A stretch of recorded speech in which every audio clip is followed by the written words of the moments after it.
Hello, everyone. This is Adlane, Fellah, Chief Analyst at Maravedis. Welcome to this new episode of the Industry Shakers. Today, I have the great pleasure to welcome Steve Smith, who's the Chief Revenue Officer at LiveOak Fiber. Hello, Steve. How are you today? Hello, Adlane. It's great to be here. Doing great today. Great to have you. And by the way, folks, we already have 4,000 people subscribing to the channel. Please subscribe, like, share. Help us grow this channel to continue providing you great content. So tell us about LiveOak Fiber. Tell us about your company and services. Sure. So LiveOak Fiber was founded 3 years ago in July of 2022. We launched initially, we're the largest greenfield fiber project in the US. So we launched from a standing stop, meaning we just had employees in a spreadsheet. We started hiring that fall, and by December, we were constructing and connecting customers. We are primarily located in the Emerald Coast of Florida. So for those listening, from Pensacola,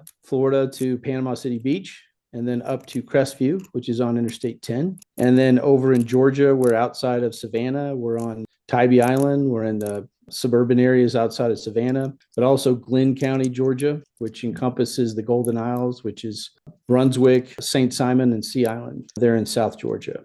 We also have some fiber down into Camden County that touches the submarine base down there. Okay. And in 3 years, we've created 175 jobs. We have about 32,000 customers, and we've built past, I don't have the mileage on the fiber, but we've built past almost 180, 190,000 homes and businesses today. Okay. Exciting. Yes. So there are a lot of managed service providers out there. Are you, by the way, do you consider yourself an MSP, or are you a broadband service provider, or are you both? Well, we consider ourselves a broadband service provider, and most of our customers are residential, but we do serve business customers as well. And we do fiber-enabled network services as well. We do point-to-point carrier Ethernet, which is huge. The US has the largest market for that. That could be anywhere from a last mile connection for a national chain on wholesale. It could also be a 10 gig dedicated pipe back to a large data center, or point to point within the region.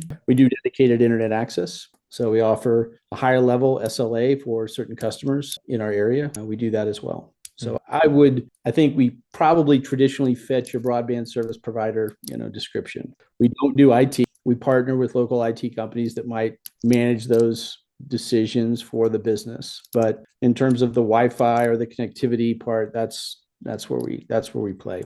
Okay, but you do serve the MDU space, and this is where maybe it's more of a managed service. We do. We serve the MDU space. We have two offerings. We have a bulk offering, which is long-term contracts where every unit in the community is connected, and then we also do access arrangements as well. And in their space, a lot of times they'll have common spaces or common buildings or amenities. We do provide managed Wi-Fi or Wi-Fi that covers those spaces, or even the entire community footprint, depending on what that particular MDU is looking for. Okay. What's something unique about your company? Something unique about our company? Well, we do not do for homes. We don't do any contracts. So if you're a residential customer, we don't charge you to install, and we don't have any contracts. Okay. People stay because they like it. And because of that, we have an extremely low churn rate, and we have a very high net promoter score. I don't know, are you familiar with the net promoter scores? Very much. Okay. So if you're a cable company, you're probably happy to get north of 0. They're typically 0 to 100, and they do have negative. If you're, a pretty good broadband service provider, you're probably in the 40s or 50s. If you're Google as a company, you're in the 60s. Apple runs in the high 60s to 70s. We're at 76. We measure, and then we measure quarterly on this. But the other thing that's interesting is if you have a customer service issue, that actually goes up 6 to 8 points. So I think that's a testament to the network we've built, but moreover, the employees and the culture we've built, which is a customer-centric broadband service provider. And I think the customers really feel it. So okay, that's great. Congratulations.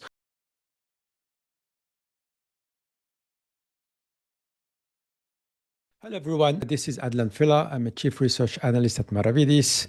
Maravedis is a boutique wireless infrastructure analyst firm since 2002. Of the last 2 decades, we have been helping customers with research, consulting, and marketing services. Some of the areas we cover include the convergence of Wi-Fi and cellular. In fact, we're known for our long-standing relationship with the Wireless Broadband Alliance, for which we have produced the industry annual report. You have three ways to work with us, from marketing essentials for startups to large custom projects. We can discuss those projects individually. And those are some of the customers we have helped in the past. So feel free to reach out to us to further discuss your research needs. Thank you.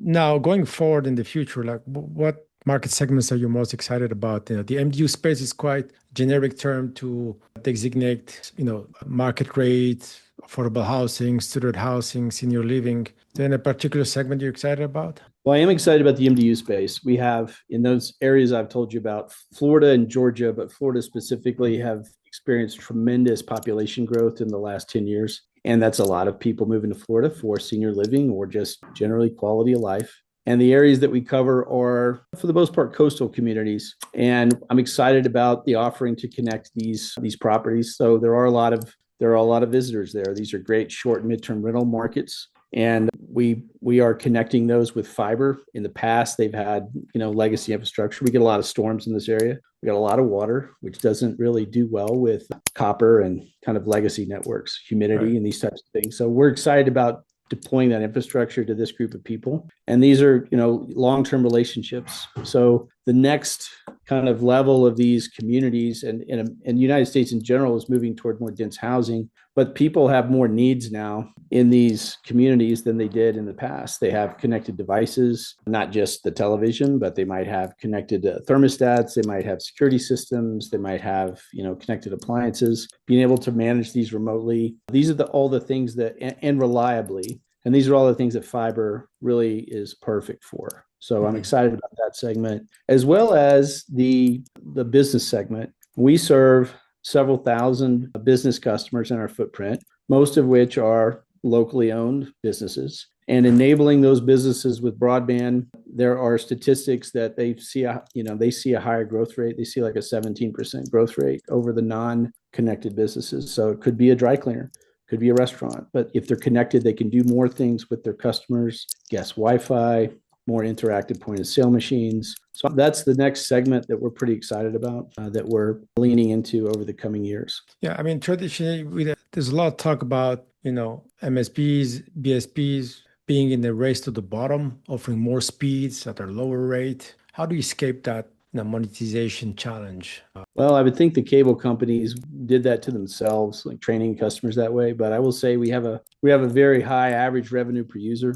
So our average business customer is spending north of $225 a month in wallet spend for wireline services. You escape that through quality, because at the end of the day, a lot of the services that the network enables aren't just a nice to have, it's a must have. I really need to connect to my bank account. I really need to see where my property is. I really need to adjust the thermostat, or these things if they don't happen, they can have long-term effects. So I believe if you build a quality network, we definitely message quality. And if we deliver that, then the customers respond well to that. So we actually don't see a race to the bottom.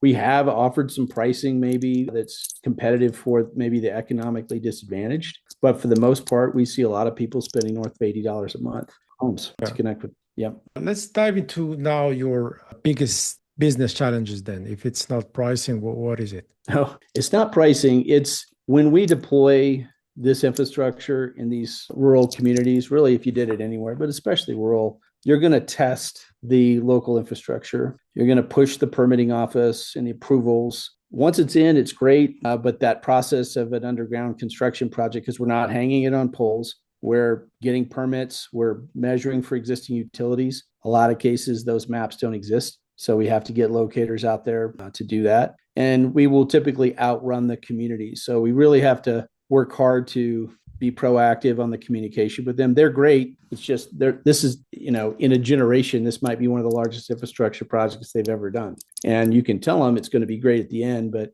I don't think everybody really realizes that until you're kind of in it. And then you're digging up streets and neighborhoods and you're, mapping and kind of working through some of these utilities. I think that is the challenge, and that will always be the challenge, but it's met through over communication and partnership. We have really good relationships with our local folks, and they know, hey, we've got an issue. Then we have dedicated teams that are consistent contact with them, and they raise those issues, and we try to fix it as soon as possible.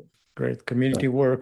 Have you been impacted by BEAD and the regulatory policy issues? Well, BEAD is, I don't know when we're going to publish this podcast, but today is August 25th. By September 4th, they'll blow the whistles and everybody will put their pencils down, and we'll know that's when all the states have to turn that's the deadline to turn them in. So we'll know. We have participated in BEAD in both Georgia and Florida, and we've also participated in a few other states. We don't have the answers yet as of this podcast, but we see BEAD as an accelerant to our business plan. It's not a have to have it. So I do think in the past, I think those federal programs have gotten better about accountability and impact for the community, like measuring that, because it's your tax dollars at work, right? Now, where I think BEAD got off track was where the department was basically saying, hey, we think we're going to take whatever technology you can to deliver to the customer. That's actually, they're not equal.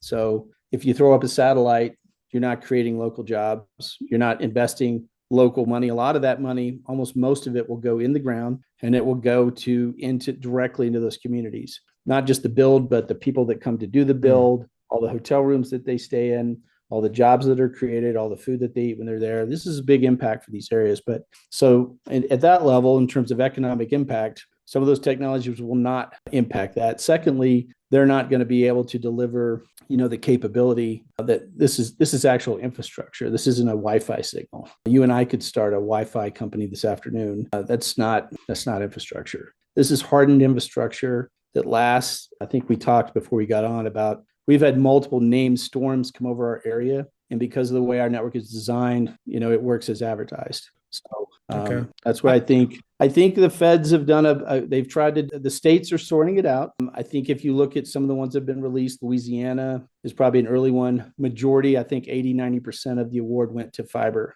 which is how it should be. There are some places it's really expensive to get to. So, but for the most part, fiber. All right. Well, time is running. So last question, if you had a magic wand, what technology service would you add to be more successful? Oh man, I'd find a way to unwind this streaming component. The way we're in a weird place where people are moving from the old linear TV and they like, to see their shows that way to these streaming platforms. And we as an industry broadband service providers have figured out ways to kind of help customers complete the story. But at the end of the day, you're basically managing all these different subscriptions and things like that. So if I had a magic wand, it would be an easy way to do that and incorporate that, into our billing. Right now, we partner with that. It's kind of the way, traditional TV was done back in the day. So for the end consumer, and when I think about the end consumer, I think about my mom. And how do I make it so my mom can watch the show she wants and make a very simple, elegant, hey, do this and make it elegant. Right now, it's really not. It's not elegant for the consumer. It's kind of a